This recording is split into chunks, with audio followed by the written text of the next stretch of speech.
Muy bien.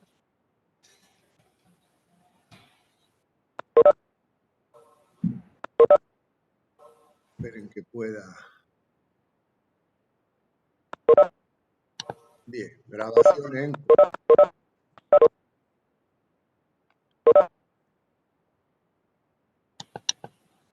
Bien, ahí se ve bien la presentación, disculpen. ¿Bien? Sí, profe, se ve. Muy bien, de acuerdo. Muy bien, para empezar a hablar de entrevista tenemos que hacer una breve lectura de lo que es la comunicación. Habitualmente se dice que hay un emisor, un receptor, y se produce un intercambio de información, pero eso sucede en un contexto donde hay ideas distintas, marcos de referencia distinta, y en general hay también ruidos que pueden ser interrupciones, situaciones subjetivas que está viviendo cada uno de los integrantes. Por eso, en general, la comunicación tiene más dificultades de las que uno simplemente consideraría a partir de un gráfico sencillo como este.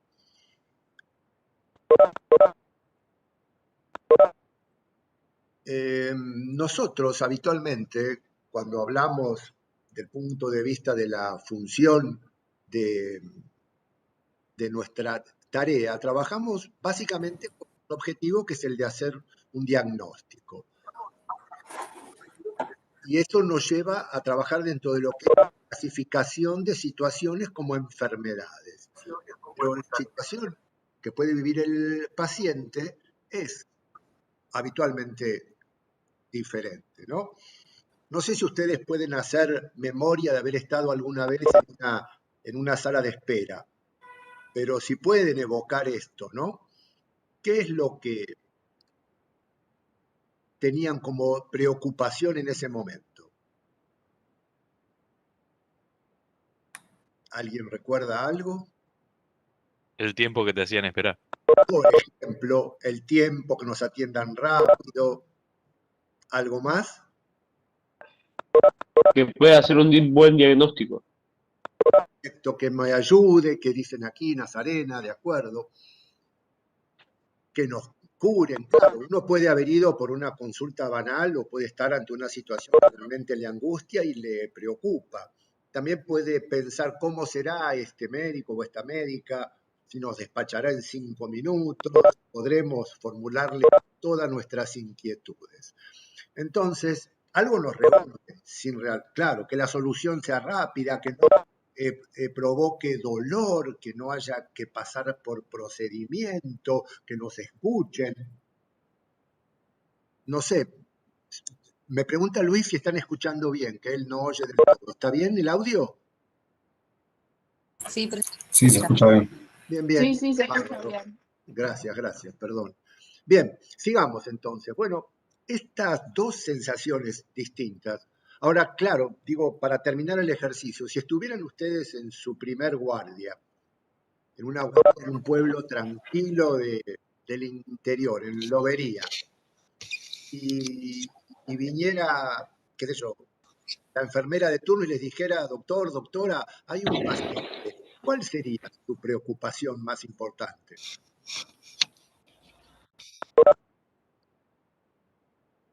Ayudarlo, ¿sí? Bueno, sí, a menudo lo que nos escucharlo, sí, poder tener tiempo, bueno, está bien. Bueno, está muy bien, están diciendo en el chat una buena relación, de acuerdo.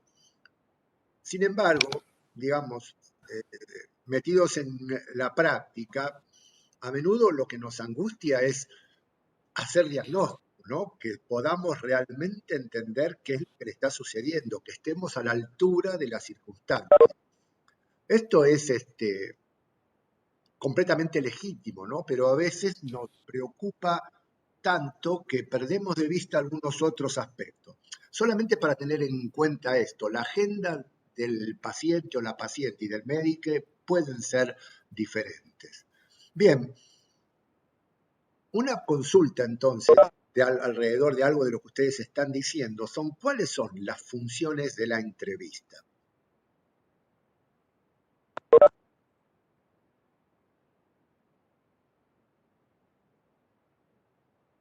¿Se les ocurre alguna? Poder Perfecto, recolectar información, correcto. ¿Para qué buscamos la información? Para conocer más sobre la persona, profe, sobre Bien. su padecimiento. Bien. Padecimiento es una buena palabra, ¿no? Un poco más amplia que la de enfermedad, ¿no? Para establecer la relación. De acuerdo. Bien. Ustedes han ido al médico alguna vez, ¿no? Algunos habrán ido. Supongo. ¿Y de qué se ocupó en esa ocasión este profesional o esta? De la enfermedad. De la enfermedad, correcto. Algo de esto sucede, a pesar de lo valioso que es lo que están diciendo, de que es un poco lo que venimos diciendo desde las Artis, Arti 1 allá lejos, ¿no? A menudo algunas funciones de la entrevista son más relevantes o aparecen en el ejercicio más relevantes que otras. Bien, veamos entonces. Dice en algún modelo, que por ahí creo que ya compartimos alguna bibliografía, que una función de la entrevista es determinar y monitorizar la naturaleza del problema. O sea, como estábamos hablando, hacer diagnóstico. Pero ustedes mencionaron algunas otras, ¿no? Por ejemplo, desarrollar un vínculo, establecer una relación médico-paciente. Y la tercera, bajo este modelo, tenía que ver con brindar información, educar, trabajar sobre hábitos y también llevar adelante una terapéutica, proponer una terapéutica. Y como dice ahí, cada una de las funciones es necesaria para cumplir las otras.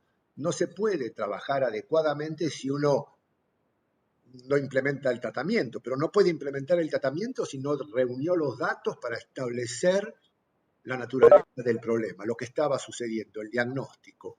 Y puede cumplir estas funciones y, sin embargo, no desarrollar una buena relación médico-paciente, con lo cual la recolección de información va a ser dificultosa, la negociación de las propuestas diagnósticas y terapéuticas va a ser dificultosa, etc. Entonces, teniendo en mente estas funciones de la entrevista, deberíamos nosotros acercarnos a este momento de encuentro. El modelo dice que para cada una de estas funciones hay algunos objetivos. Obviamente, para la primera, establecer el diagnóstico y hacer un plan diagnóstico y terapéutico. También tener una idea de pronóstico. En cuanto a la relación, bueno, lograr la colaboración de quien viene a la consulta para que nos dé la información que requerimos. También, nada, a menudo buscamos la curación, pero siempre, que a veces no la logramos, siempre buscamos aliviar el sufrimiento físico y psicológico del paciente. A veces tiene que ver con lograr la aceptación, ¿no? En un proceso de duelo de la situación. Y siempre también lograr satisfacción tanto del paciente como nuestra, que nuestro trabajo nos genere una satisfacción. Supongo que en general es porque recibimos un agradecimiento y estamos satisfechos de haber logrado un poco el objetivo. Y en cuanto a educar e implementar el tratamiento, bueno, entender, lograr explicarnos por qué estamos haciendo una serie de cosas, qué vamos a realizar, proponerle esto al paciente. A menudo decimos, bueno, vamos a tomar un antibiótico, nos vamos a hacer unos estudios, o se va a hacer unos estudios, y en realidad estamos proponiendo, porque la decisión última de todas estas cuestiones que van a suceder sobre la persona y el cuerpo de nuestro paciente es de él o de ella y no nuestra. Entonces, necesitamos cumplir con estas funciones todas a la vez, prestarles atención. Bueno, y las tareas que suponen cada una de estas funciones también son importantes, ¿no? Justamente para la que estábamos hablando, determinar áreas de conflicto y negociar, comunicar el significado del diagnóstico. Es una enfermedad tratable, sencilla, esto es fácil de decir, pero difícil de hacer. Bueno, recomendar cambios de hábito, medidas preventivas, ustedes vienen de hacer tamizaje hace poco, y en cuanto a las tareas que supone hacer diagnóstico, tenemos que conocer las enfermedades. Solo reconoceremos aquello de lo que tenemos idea de su existencia. Podremos estar viendo una insuficiencia cardíaca y no entender que estamos ante ella si no tenemos una idea. Bueno, hay que generar y testear múltiples hipótesis, y algo de esto iremos viendo durante el año en cuanto a las estrategias de razonamiento clínico. Y en cuanto al vínculo, desde ya, nada, la atención, el interés, el reconocer barreras de comunicación y conocer también las expectativas del paciente. ¿Qué cree que le pasa? ¿Qué espera? ¿Qué supone que deberíamos hacer? A menudo la gente se arrima a nosotros suponiendo que deberían hacerle una tomografía o que deberían darle una medicación. Y si nosotros no brindamos la oportunidad de que relaten esto, no podremos dar una contestación que fundamente el por qué sí o no haremos algo de esto. Porque hay muchas cosas que pueden quedar no dichas en una entrevista como la que la mayoría de quienes de ustedes hayan estado en una consulta médica hayan vivido. Bien, para llevar adelante esto, nosotros tenemos alguna metodología, algún método. ¿Cuál es la base más tradicional de nuestro método? ¿En qué se basa nuestro método para llegar a algún diagnóstico?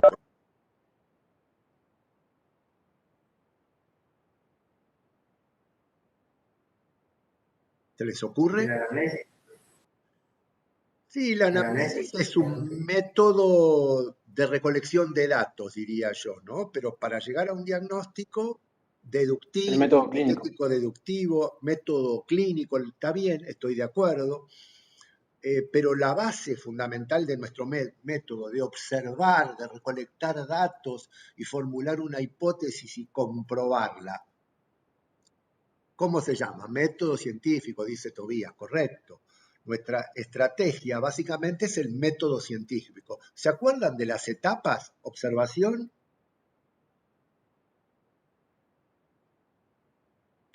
formulación de hipótesis,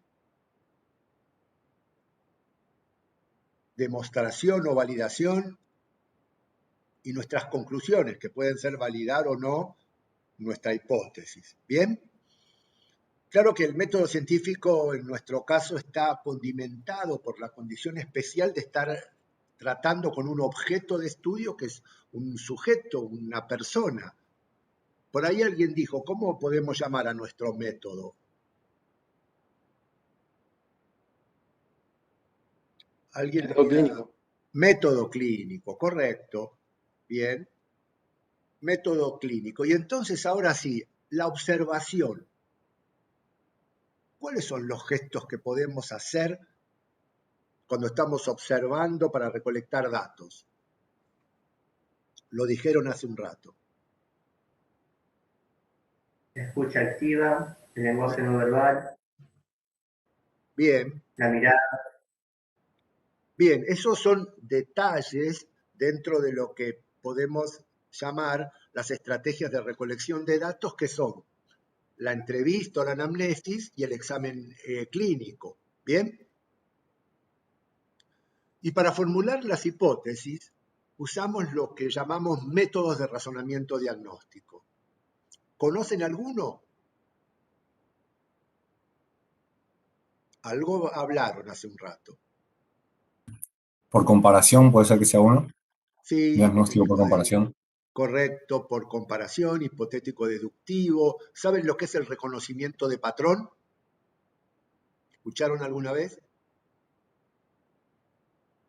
A veces, la mayoría de las veces, estamos ante un cuadro que se presenta de una manera típica, clara, y lo reconocemos rápidamente, sin tanta elaboración diagnóstica. Y otras veces tenemos que recurrir a mecanismos más elaborados. Nosotros vamos a estar trabajando durante este año, sobre todo, en los métodos de agrupación sindrómica y planteo de diagnósticos diferenciales, de alguna manera. En la medida que vamos alcanzando un cierto grado de entrenamiento y de experticia, empezamos a usar más rápidamente el reconocimiento de patrón. Podemos detectar rápidamente las condiciones que vemos más frecuentemente, las prevalentes, sin mucha duda. También revisando que no hayamos cometido apuradamente un diagnóstico prematuro, que le falten elementos. Bien, y la validación en nuestro caso, ¿cómo la llevamos adelante?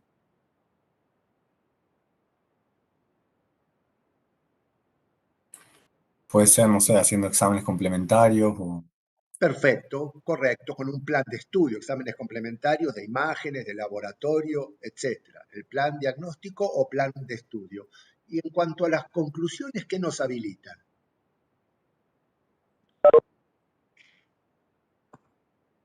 Al abordaje terapéutico que hay que realizar.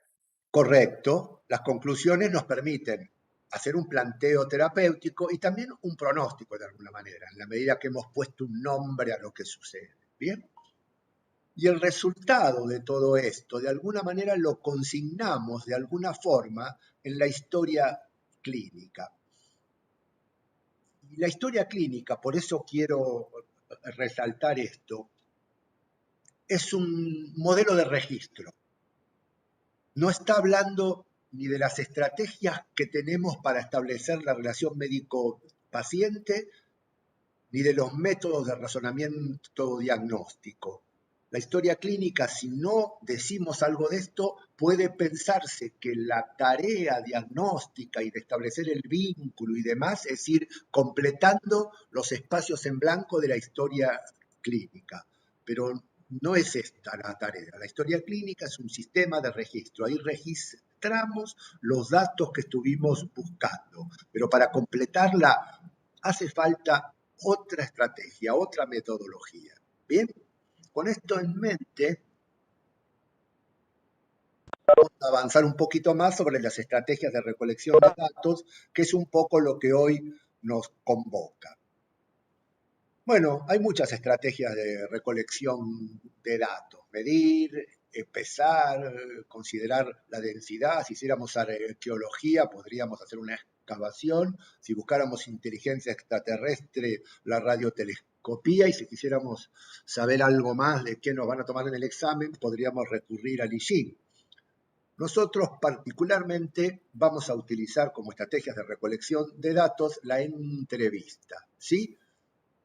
Que ustedes van a escuchar a menudo mencionar como interrogatorio, ¿no? Creo que han leído la mayoría de ustedes ya el texto de Maglio sobre el escuchatorio, ¿verdad? En alguna ocasión. Que hace un poco el énfasis en posicionarse en esta otra situación, ¿no?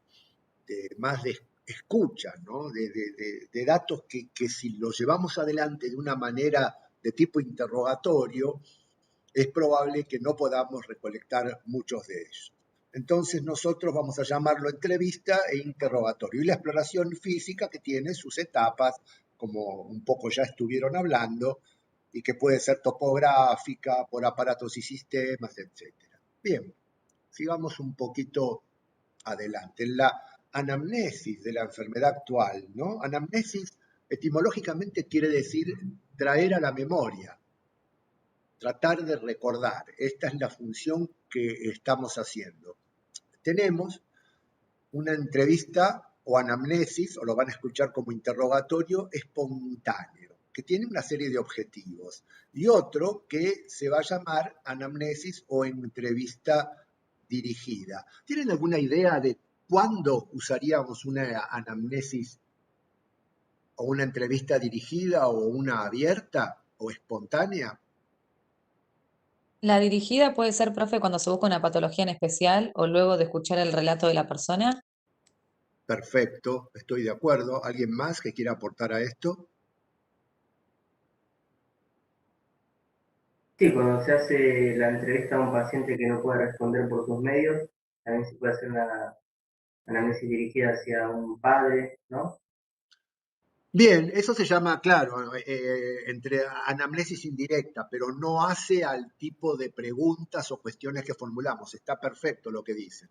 Pero sí, la primera definición, sobre todo, en una época, creo que ya no, por suerte, nos decían que la entrevista espontánea era un paciente lúcido, un paciente educado, un paciente que podía hacer un relato ordenado, ¿no? Eh, y que la anamnesis o la entrevista o el interrogatorio dirigido era para este paciente que se iba por las ramas y se perdía, ¿no? No había en ese momento asignaturas como interculturalidad o nada de todo esto en nuestra formación.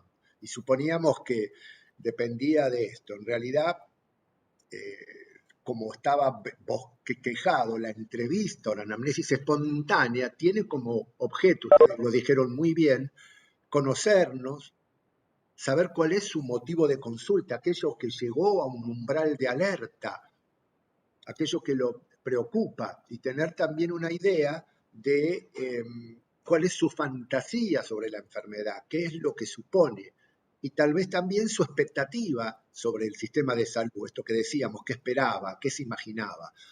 A veces una persona viene a la guardia y se encuentra con la noticia, que no esperaba de ninguna manera, que tiene que internarse. Y eso indudablemente no estaba en sus expectativas. Otra persona puede, no, sí, me lo suponía que para resolver esto iba a necesitar algo que no podía hacerse en forma ambulatoria. Bueno, la entrevista espontánea nos empieza a dar una serie de datos sobre qué está pensando, cuál es la agenda de este paciente. Pero claro, a menudo cuando él o la paciente hace este relato, nosotros nos quedamos, o la mayoría de nosotros, los médicos que nos formamos bajo un modelo un poco distinto, escuchando, y no anotamos nada hasta que no aparece un signo o un síntoma relatado, un síntoma o un signo relatado que nos habla de algún elemento que hace el diagnóstico biomédico. Nada, dormí mal, estaba preocupado, nada, mi hija volvió muy tarde y está saliendo con un novio más grande y anda mal en la facultad y bueno, entonces ahí me empecé a transpirar y yo pensé que era por los nervios, yo anoto transpiración porque pienso que puede tener un cuadro febril y paso por alto este otro relato que puede estar generando desde una inmunosupresión hasta alguna dificultad para llevar adelante algún plan terapéutico que yo ofrezca dentro de 20 minutos. Bien, entrevista espontánea.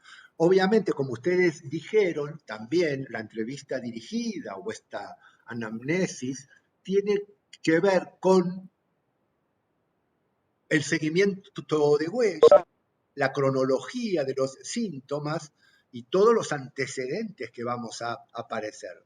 Faltó mencionar por ahí que la última función de la entrevista espontánea, la última, no, la última que estaba mencionada acá, es el detectar huellas, ¿no? Nosotros llamamos huellas a aquellas palabras que el paciente dice que nos ubican en una hipótesis diagnóstica.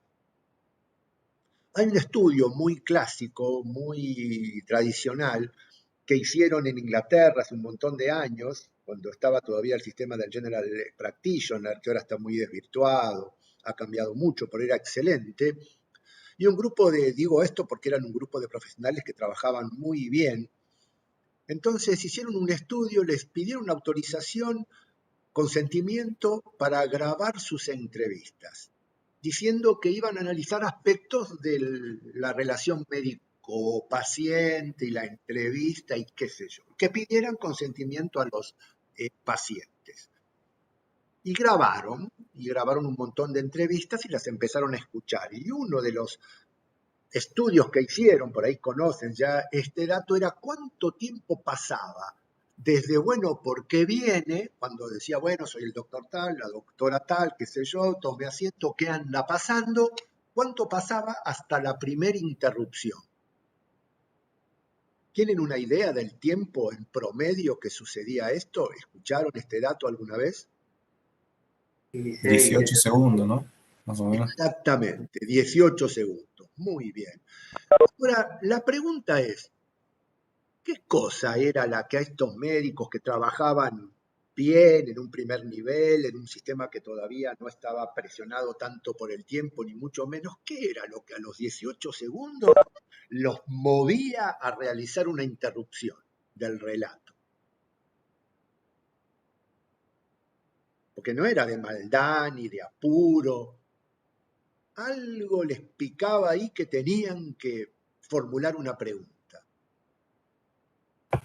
Iban directo a lo que realmente le estaba pasando al paciente, pero referido a lo biológico, no específicamente al contexto del paciente, digamos, sociológico, diríamos, ¿no? Sí, en un aspecto más grande, correcto. Lo que tenían en ese momento es lo que se llama ahora una hipótesis temprana. El paciente viene, abre la boca y dice, no sé, me duele la cabeza, o tengo tos, o desde ayer ando con diarrea, y desecha todos los 2 tomos del libro de medicina interna y se queda con un pedacito de hojas inmediatamente, y rápidamente aparece lo que se llama una hipótesis temprana. La formulamos todos, expertos, novatos, intermedios. Es inevitable que formulemos una hipótesis en ese momento. La pregunta es, ¿esta hipótesis temprana que aparece, en general, es acertada o desacertada? ¿Qué piensan? Y suele ser desacertada porque está ignorando el resto de la historia. Bien, digamos que es una hipótesis general, a veces no tan específica, depende de las pautas que hayan tomado, pero lo llamativo es que la mayoría de las veces es acertada por la prevalencia, por la forma típica de presentarse, rápidamente va cambiando, ¿no? A medida que la base de datos va modificándose y tomamos información, la hipótesis se va modificando, pero rápidamente si dice tengo tos, hay un par de cosas que se ubican rápidamente. Y la verdad que esta hipótesis temprana es esencial, porque es la huella sobre la cual vamos a empezar a preguntar. ¿Me escuchan mal? ¿Hay preguntas si no se oye? ¿Me escuchan bien? Yo escucho bien, no sé. Yo te escucho bien. Está bien, gracias. Debe ser entonces la compañera que tenía algún inconveniente. Quería saber si lo tenía que resolver yo. Gracias. Bueno, nada, esta hipótesis es lo que habilita que hagamos una pregunta más. De modo que no era inadecuado lo que estos médicos hacían interrumpiendo a los 18 segundos del punto de vista de la agenda que solemos tener más frecuentemente a la vista, que es hacer diagnóstico, y también las que nos generan ansiedad, las que nos ponen tensión, porque en realidad es un desafío. Lo que nosotros no queremos en general es cometer un error médico, equivocar un diagnóstico, no saber qué hacer, sobre todo en los primeros momentos, tal vez por falta de experticia, y después tal vez por exceso de experticia, donde la confianza nos hace creer que todo es fácil y que siempre la pegamos. Pero indudablemente eso marca la prevalencia de la agenda biomédica, que es esencial, porque es lo que la gente viene a buscar, pero nuestro trabajo no es un trabajo de investigación ni un trabajo de mecánica de automotores, tiene que ver con personas. Bien, entonces nosotros dejamos que el paciente haga su hilo narrativo, ¿no? Explica un poco su historia y a partir de ahí vamos viendo cómo podemos volver atrás y hacer el seguimiento de la huella en la entrevista dirigida. ¿Bien? La entrevista dirigida tiene que ver con establecer los antecedentes biomédicos, conocer los antecedentes psicosociales, establecer la pertenencia a grupos de riesgo. La mayor parte de esta cuestión es una pregunta por sí o por no. ¿Viven sus padres? ¿De qué fallecieron? ¿A qué edad? ¿Fuma usted? ¿Hace algo de ejercicio? ¿Cómo es su alimentación? La enfermedad actual es la parte más difícil de la historia. A menudo estamos en esta etapa de la formación muy preocupados porque no logramos que la percusión salga adecuadamente, no logramos auscultar y reconocer algún sonido respiratorio o cardíaco. Lo vamos logrando de a poco, pero la entrevista, en la anamnesis, esa primera búsqueda de huellas es una de las condiciones más importantes. La búsqueda de huella y el estar escuchando qué dice este paciente, cuál es su inquietud, qué espera, qué lo preocupa. ¿Tiene una negación de su situación de enfermedad o tiene una gran hipocondría y cada cosa piensa que es el peor diagnóstico? Algo de esto nos va a ayudar a establecer un mejor vínculo, recoger datos y llegar a una mayor satisfacción nuestra y del paciente. Bien, entonces, anamnesis. Bueno, esto era esto, ¿no? El hecho de que es traer a la memoria, reminiscencia, rememoración. Y decía Platón que era la capacidad del alma para recordar conocimientos que ha olvidado al entrar a un nuevo cuerpo. Bueno, muchas definiciones. Traer al presente recuerdos del pasado, memoria de ideas, objetos o hechos olvidados. A veces tenemos que ayudar a los pacientes a recordar algo. No es muy fácil establecer cómo era al principio, cuándo hace que le pasaba, cuando a veces la enfermedad no es aguda y viene sucediendo lentamente, hay que decir, bueno, pero antes del verano, pero esto le sucedía antes de la pandemia, depende cuándo ancle el comienzo, y entonces ayudar a reconstruir esta historia cronológica. Bien, parte del examen clínico que reúne datos hereditarios y familiares, acción previa a cualquier estudio, por supuesto, antes de pedir ni siquiera un hematocrito, recopilación de datos para reconstruir una historia y situar sus síntomas en la dinámica de la evolución individual de este sujeto. Bien, entrevista también nos gusta como término, verse uno a otro, un encuentro, un diálogo. Se supone que en realidad en 40 años de ejercicio hacemos entre 150.000 y 300.000 entrevistas, de modo que dedicarle un par de actividades en la formación en clínica médica, en general, en la formación médica, no estaría mal. Cuando se habla de la estructura de la entrevista, se suele hablar de estas etapas, la preparación, la apertura, el flujo de la entrevista y el cierre. A veces vale la pena tenerlo en mente, al que lo hacemos muy espontáneamente y casi parece de sentido común, pero podemos detallar algunas cositas sobre esto, que después van a poder encontrar un poco en la bibliografía, no sé si ya han accedido y si la tienen. Pero la preparación es una cuestión importante. Vamos a entrar en contacto con una persona desconocida a veces, o una persona que está atravesando una situación especial, esta diferencia entre estar de este lado del mostrador o estar en la sala de espera. Y cuando empezamos a ver a esta persona, tenemos que atenderla en muchos niveles, tenemos que prestar atención a cómo está vestida, si viene acompañada de o sole, cuál es su actitud, de qué forma entra, cómo se va a sentar.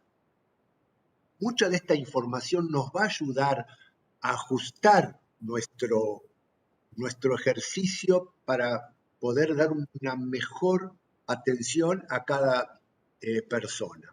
Algunos dicen que en el ajetreo en el que vivimos vale la pena, como antes, entre una consulta y otra, cuando uno va a acercarse a la puerta para llamar al paciente, tratar de hacer esos ejercicios de respiración. Casi nadie lo hace, pero dedicarle 4 segundos a inspirar un par de veces y prepararse a tomar contacto con una persona. La verdad que al fin del día, si hacemos algo de esto, vamos a tener mucha más satisfacción y vamos a haber ejercido mejor nuestro oficio que si trabajamos muy apurados, terminando de leer un WhatsApp entre un paciente y otro y apurando el tiempo. La verdad que el oficio nuestro es lindo, pero a veces las condiciones en las que se realiza hace que no terminemos de disfrutarlo y que se convierta en una mejor herramienta para tener un ingreso económico, habiendo tenido una oportunidad única a veces o infrecuente, que es elegir lo que hacemos, porque no es cierto que todo el mundo pueda elegir realmente lo que hace. Bueno, tal vez valga la pena pensar en eso cuando nos preparemos a iniciar una entrevista. Lo primero que tenemos que hacer a veces es preparar el entorno.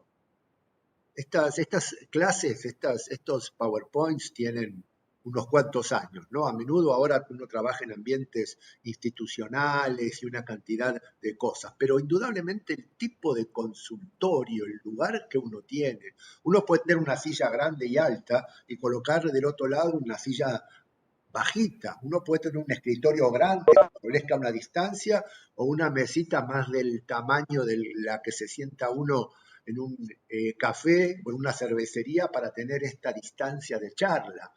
Todas son cuestiones que si uno las reflexiona puede elegirlas. Entonces el entorno, el ambiente, dice mucho. Uno puede atender con un guardapolvo blanco largo o puede atender sin guardapolvo. Las pediatras generalmente atienden sin guardapolvo y su consultorio está adaptado para una consulta con niñeces. Bien, el entorno no es algo menor. El entorno es también el teléfono, la interrupción, si te pasan llamadas y ese tipo de cosas.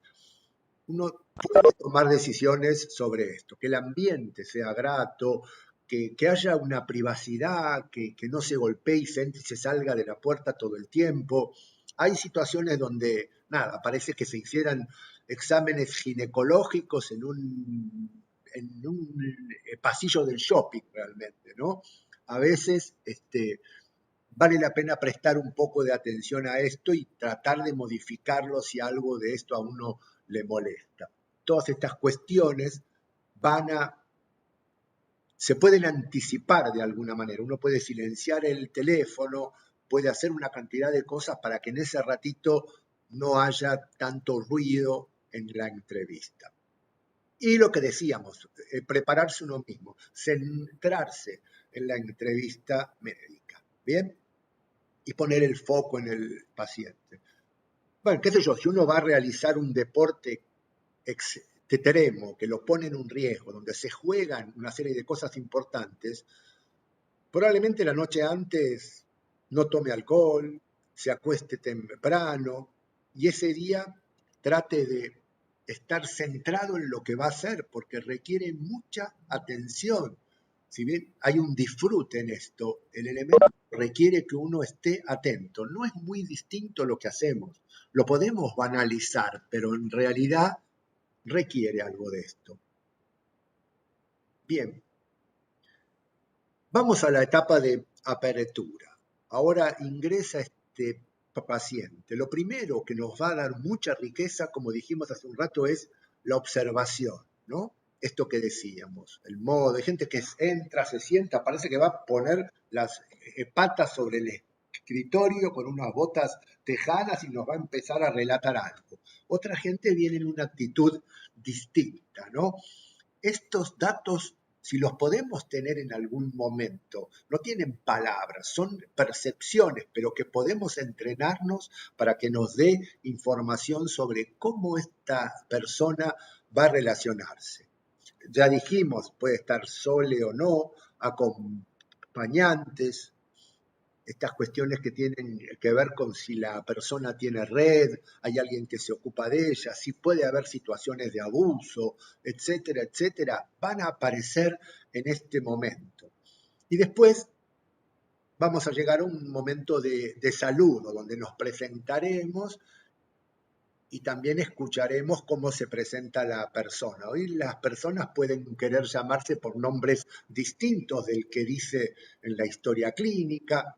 Nosotros podemos presentarnos por nuestro nombre, pero también es bueno que demos, si estamos sobre todo en un sistema tipo guardia o demanda espontánea, que digamos nuestro apellido, porque después la gente viene y dice, a la semana pasada me atendí con un doctor, Jorgito, y la verdad que estuvo bueno. ¿Qué tal? Yo soy Jorge, podés llamarme Jorge, pero sería bueno que supiera también, ¿no?, mi apellido. De alguna manera, a veces nuestro nombre acá, como elección que lo damos, ¿no?, porque estamos en McDonald's y nos pusieron el nombre porque estamos laburando de empleados y quieren que nos identifiquemos. Bien, el saludo también tiene que ver con cómo lo ajustamos según sea un adolescente acompañado de sus padres, puede ser una persona mayor, etc. Y ver cómo esto va entrando. Bien. Hay en esto también una oferta de una forma de relación, ¿no? Puede haber pacientes que vienen al médico como vienen a buscar un servicio, ¿no? Tiran por ahí una credencial de prepago cara y dicen, bueno, voy a hacer uso de esta prerrogativa mía para que usted me dé este servicio, ¿no?, con estas cosas que yo pienso que deben hacerse. Y a la inversa puede haber quien sienta todavía una idea del profesional como alguien que merece mucho respeto, lo cual también depende de cómo trabajemos nosotros, cómo nos vea la comunidad. Y vamos a dar inicio. Y en este inicio, bueno, querremos saber cuál es el propósito. Tenemos que tener en mente esto, más allá del motivo de consulta, un poco más amplio que eso. Bien, ahí creo este gráfico, exactamente. La cantidad de información que recibimos va decreciendo en el tiempo. Esos primeros instantes de la entrevista, donde tomamos contacto con el paciente, que a veces estamos desatentos todavía, brindan un montón de información, entre que yo no sé nada y por ahí tomo la historia clínica o veo su nombre y tal vez su edad en una lista que tengo en la compu y salgo y le busco y le veo y viene y se sienta y no dice vengo porque tengo dolor de cabeza, sino vengo porque tengo un dolor de espalda enorme. Son escasísimos minutos entre los cuales obtengo un montón de información. 5 o 7 minutos más tarde, cuando esté queriendo definir alguna característica de este dolor lumbar, ya obtendré datos mucho más reducidos. De ahí la importancia de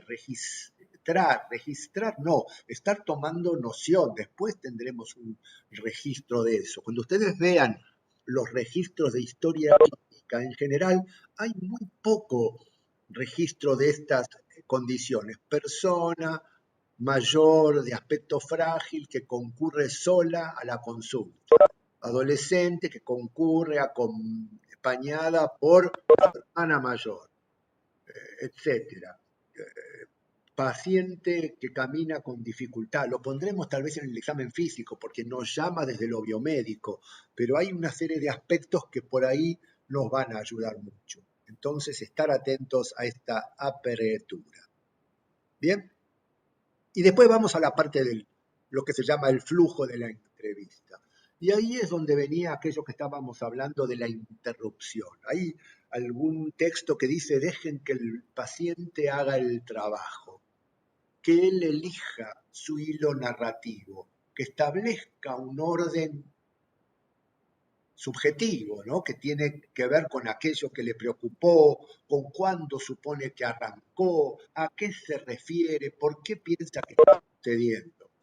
Y después de que haya establecido este hilo narrativo, podemos volver con una serie de preguntas que indudablemente van a ser necesarias para seguir esa huella, para coleccionarla, porque probablemente el paciente nos haya dicho que empezó con tos y que tiene fiebre, pero no nos dijo que la tos al principio era seca, que después empezó una expectoración, que la expectoración al principio era clara, que posteriormente se hizo pesada, amarillento verdosa o mucopurulenta, y que tuvo fiebre y que la fiebre se la constató y que llegó a 38,5, 39, o que no pasaba de 37,5, y que cedía o no cedía con algún antitérmico, y si además tuvo alguna otra molestia en el tórax cuando respiraba, etcétera, etcétera.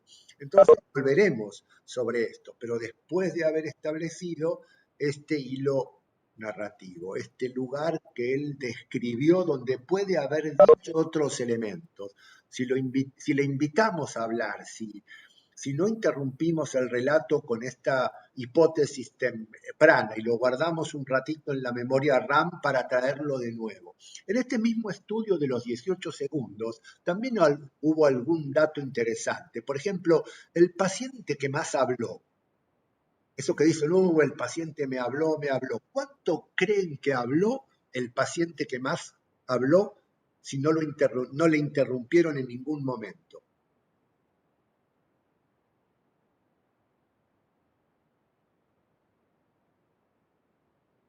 Es un albur, digamos, pero bueno, habló un poquito más de 2 minutos.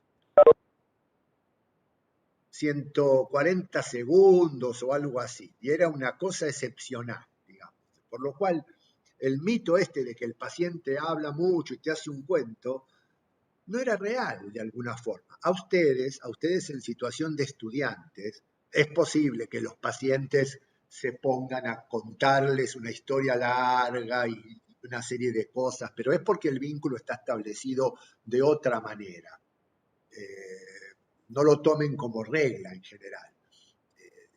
Los pacientes que les pedimos consentimiento para que charlen con ustedes, estamos en un vínculo donde el beneficio es para nosotros, no para el paciente. Y así tenemos que explicárselo. Tenemos estudiantes de medicina avanzados que nos ayudaría mucho si pudieran conversar con vos siempre que tengas ganas. Nos darías una mano desde ya, pero no es obligatorio. Sí, bueno, está bien que vengan. Entonces por ahí se disponga una persona que los puede duplicar o triplicar en edad a hacerles un relato más largo. Pero en general, y aún así, en este vínculo estudiante-paciente habrá que dejarle hacer este relato. Y esto les va a establecer un vínculo y les va a habilitar a hacerle algunas preguntas. Entonces dirían, ¿le puedo preguntar algunas cositas específicas que son importantes para mí, para poder entender mejor lo que estaría pasando? Así yo aprendo. Y entonces se produce este acuerdo donde dice, sí, está bien, pregúntame. Y entonces viene este ordenamiento. ¿Pero qué fue primero? ¿La fiebre o la tos? Y después cuando apareció la tos, ¿la fiebre seguía o ya había pasado? Y cuando me dijo que le apareció este dolor, cuando tosía, etcétera, cuando fue a la farmacia y el farmacéutico le dio estos comprimidos de amoxicilina, ¿qué pasó en los siguientes 3 o 4 días? ¿Y cuántos días tomó la amoxicilina? Bueno, todas esas preguntas tendrán su lugar después de dejar que el paciente desarrolle su hilo narrativo. Bueno, lo primero que dice, claro, bueno, lo omití, es detectar y corregir barreras. A menudo estamos haciendo una anamnesis, una entrevista, por ejemplo, y la estamos haciendo y hay algo que nos perturba, algo que no está bien, ¿no? Y a veces no sabemos qué es y no atinamos a entender de qué se trata. A veces es que hay mucho ruido alrededor. A menudo es que estamos, por ejemplo, en el hospital y no hay donde sentarse, entonces estamos parados al lado de la cama del paciente. El paciente está acostado, nos ve el mentón más o menos y la nariz desde abajo y estamos tratando de establecer un vínculo. Yo recuerdo que a menudo medio que nos sentábamos en la cama, cosa que ahora no se puede, que hemos aprendido algunas normas de bioseguridad, o buscábamos alguna situación. A veces cuando uno detecta esto tiene que ir y hacer aparecer una silla y sentarse y tratar de hacer la entrevista en un nivel pupilar, ¿no? A veces uno ve que el paciente, mientras uno le está hablando, está luchando y no tiene un paquetito de pañuelos de papel. Entonces uno tiene que intervenir y resolverlo, ¿no? Una de las cosas que los médicos debiéramos tener siempre en el bolsillo es un paquetito de pañuelos de papel, porque la gente puede necesitarlos por más de una cosa, no solo por mucosidad nasal, puede ser por llanto, por cosas por el estilo. Entonces, detectar y corregir barreras es una de las cosas que tenemos que atender como una parte de nuestra atención, además de aquello que nos conmueve, nos preocupa y ocupa gran parte de nuestra mente, que es hacer diagnóstico, determinar la naturaleza del problema, saber si estamos ante un broncoespasmo, si estamos ante alguien que está haciendo una situación que puede ser de riesgo de vida, una urgencia, pero también atender estas condiciones. Bien, las barreras pueden ser medioambientales, entre nosotros, puede ser una barrera idiomática, puede ser que haga falta realmente alguien que hable la lengua, porque esta persona no acaba de expresarse, puede ser cultural, hay poblaciones, cada cultura tiene espacios de diálogo. Algunas culturas hablan muy cerca una de otra y otras buscan una mayor distancia y eso genera ruidos. Hay algunas anécdotas casi graciosas en el hospital, pero bueno, hay colectividades que hablan muy cerca y uno tiene que saberlo y dejar que elijan este modo de comunicación que les es habitual y no es algo que a nosotros nos choca de alguna forma.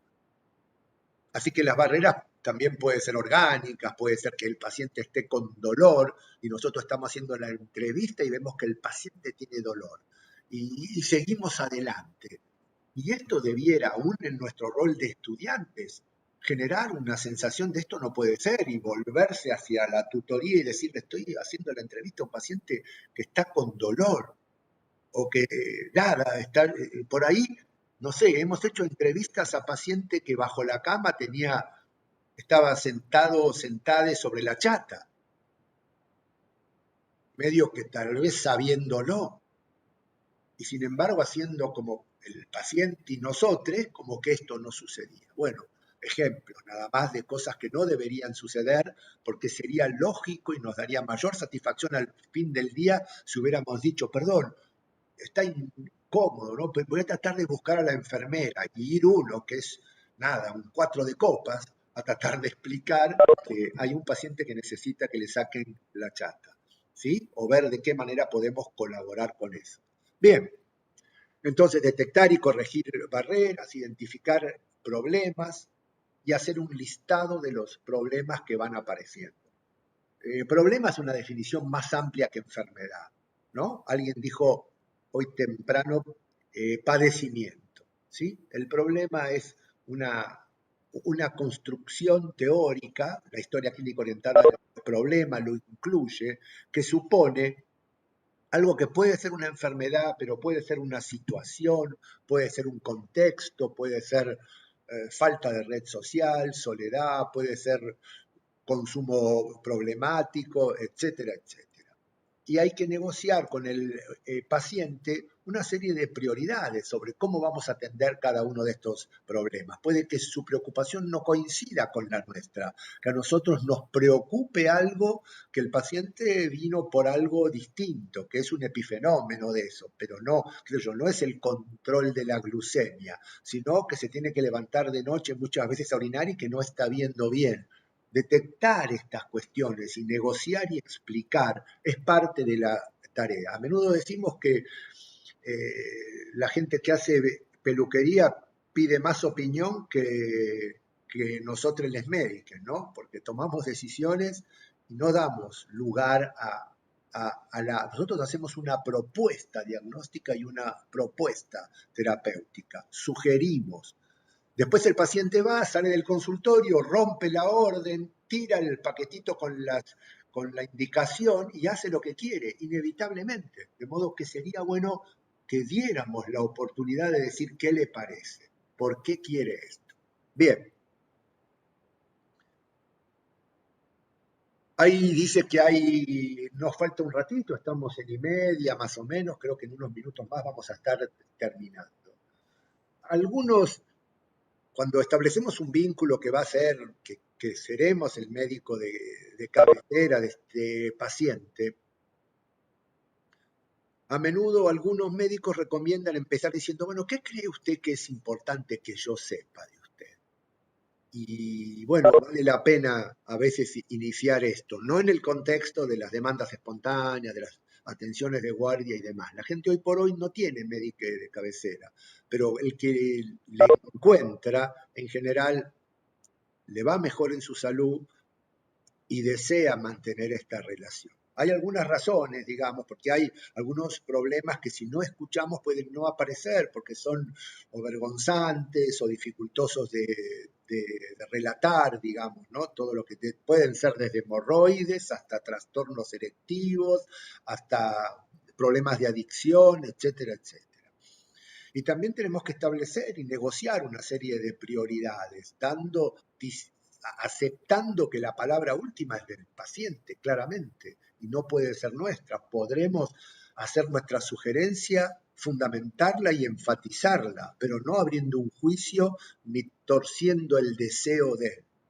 Además, puede aparecer información muy útil que es inesperada. Toda pregunta abierta tiene una respuesta inesperada, y eso es lo más valioso, que si no, no hubiéramos recogido. También puede que aparezcan problemas que había dejado de lado el paciente y que de repente puede recordar, sí, puede ser, alguna vez me pasó ahora que me pregunta, y también tiene que ver con compartir la responsabilidad, ¿no? La responsabilidad, ¿no? Como la del aprendizaje, digamos, ¿no? Es compartida entre nosotros y ustedes, ¿no? Entonces, el paciente no me toma la medicación, los estudiantes no me estudian, son términos, digamos, a revisar de alguna manera, y entonces estamos trabajando en un esfuerzo común para lograr algo con responsabilidades compartidas, ¿bien? Entonces dijimos el hilo narrativo, invitar a contar, usar facilitadores, empatía desde lo gestual, escuchar el contexto vital en el cual va sucediendo el relato de la enfermedad, del padecimiento, y después, bueno, hacer una red de seguridad de preguntas abiertas y cerradas para detectar algo más, ¿no? Dijimos abiertas versus cerradas, que tienen objetivos diferentes, usar un lenguaje simple, tanto en lo verbal como en lo corporal, saber que la información que vamos dando tiene que ser en pequeñas dosis, que no podemos atiborrar en un entusiasmo por educar y qué sé yo al paciente con un montón de información, que podemos hacer algunas mezclas de información con algún handout. Quien maneja bien un consultorio tiene en general folletos y cosas que apoyan algunas cosas que estuvieron hablándose.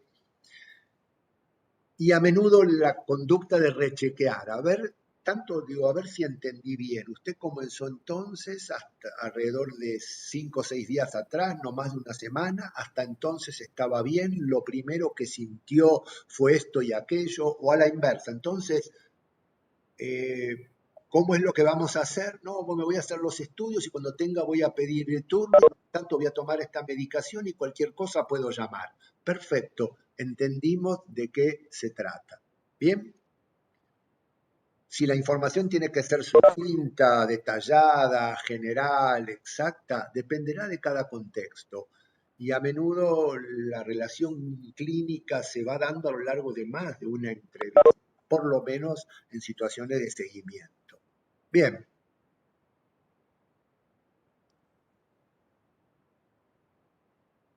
Bueno, lo que dijimos hoy de los aspectos más allá de lo biomédico, ¿no? Manejar aspectos emocionales a menudo contribuye a hacer un buen diagnóstico, y para hacer buena atención biomédica necesitamos manejar aspectos emocionales. Vamos a aproximarnos mejor a la oferta de planes diagnósticos y terapéuticos y educativos. Puede haber una oportunidad única de una ayuda potencial. Muchas veces los pacientes no llegan a una consulta psicológica o de salud mental, Por ejemplo, hay una estadística que el 90% de quienes se suicidan han concurrido al médico en el mes anterior, pero casi nunca se detectó un riesgo de suicidio. Entonces, hay algo aquí que se queda en no dar una oportunidad para que aparezca algo de todo esto. Los aspectos emocionales son posible causa de negación, morbilidad o muerte, valga el ejemplo que acabamos de dar, y siempre van a participar de una forma o de otra en la adherencia a nuestra propuesta diagnóstica y terapéutica. Y además pueden generar también a veces en nuestra relación, en nuestro rol como médicos, madurez y bienestar. Mucha gente resuelve en situaciones de consulta clínica algunos aspectos que hacen a su vida emocional.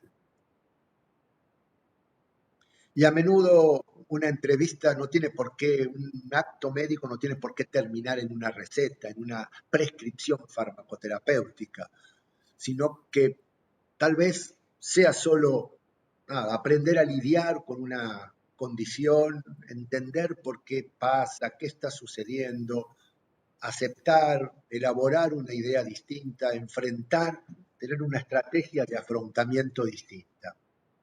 Y si, como dice la frase, el objetivo es a veces curar, siempre acompañar y aliviar, no atender los aspectos emocionales sería perder mucho de lo que es nuestra responsabilidad asistencial. Bien, esto que decíamos, dejar que el paciente haga el trabajo, no estar pensando en la próxima pregunta, sino estar atendiendo ahora, porque a veces estamos escuchando, estamos oyendo, pero no escuchando, y tenemos que volver a preguntar. Bien. Esto que dijimos de la agenda del médico y del paciente. Y el cierre, ¿no? Donde hacemos este resumen de información, rechequeamos, damos instrucciones para la próxima visita, atendemos a una pregunta de último momento. A menudo, digamos, nosotros manejamos el tiempo de la consulta, esto sucede así. Vamos haciendo una serie de cosas.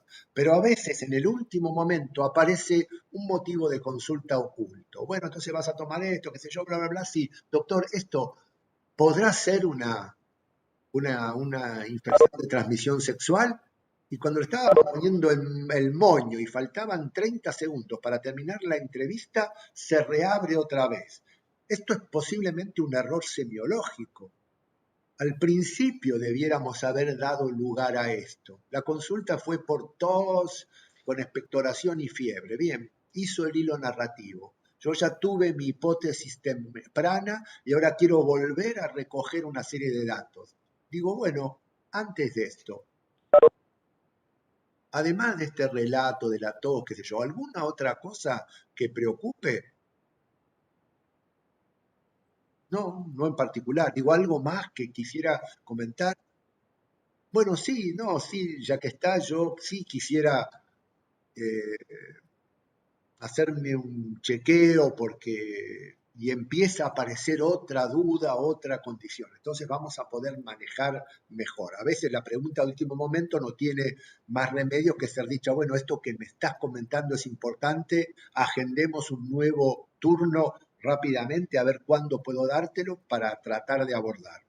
Bien, y el saludo de despedida con este chequeo de comprensión. Bien, volveremos sobre esto. Bueno, creo que hasta aquí estamos. Este examen clínico lo estuvimos hablando.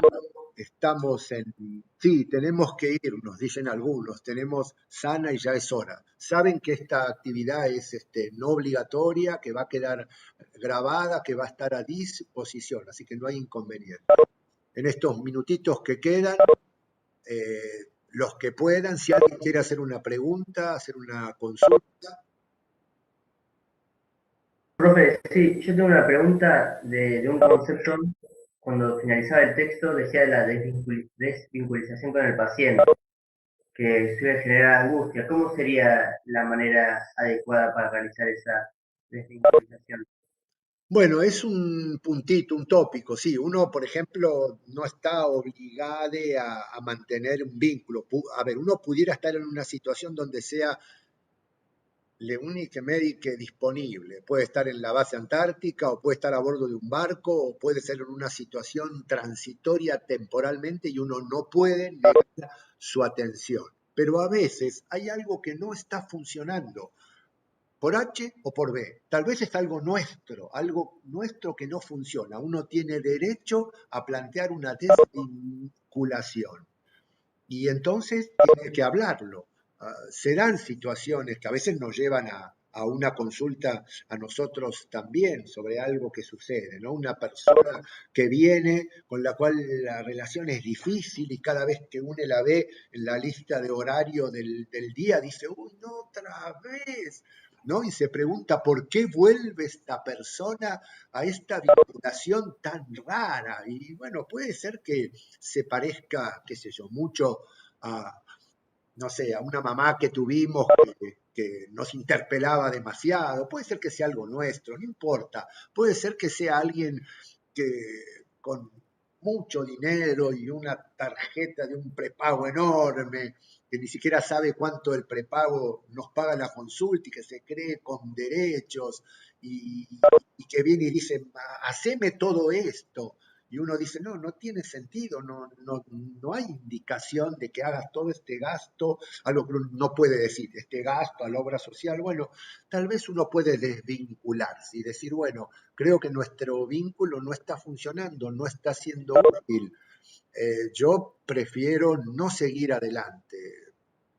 Te voy a hacer un resumen de historia. Todos tus estudios desde ya son tuyos, te los devolví, nunca me los quedé, y si alguno hay en mi poder, desde ya te lo facilito y suspender esta vinculación.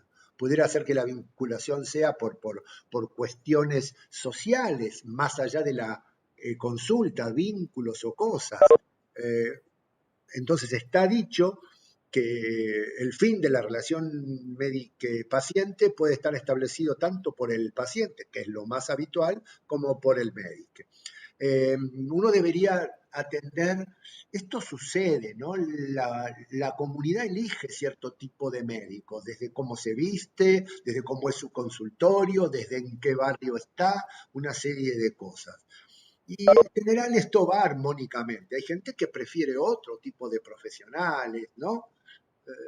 Depende. Entonces, en general esto se armoniza pero uno tendría que tener un espectro amplio, uno debería poder atender una parte de la población, ¿no?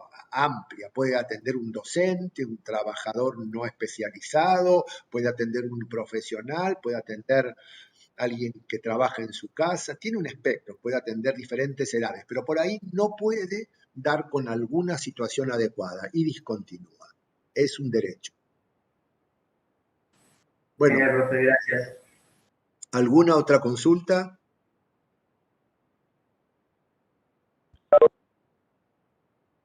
Bueno, siendo así, nada, estaremos viéndonos cada tanto y si no el año que viene, en quinto. Así que les estaré esperando. Hasta luego. Quedamos en contacto. Muchas gracias. Chao. Gracias, profe. Profe, Muchas gracias, hasta luego. Hasta luego.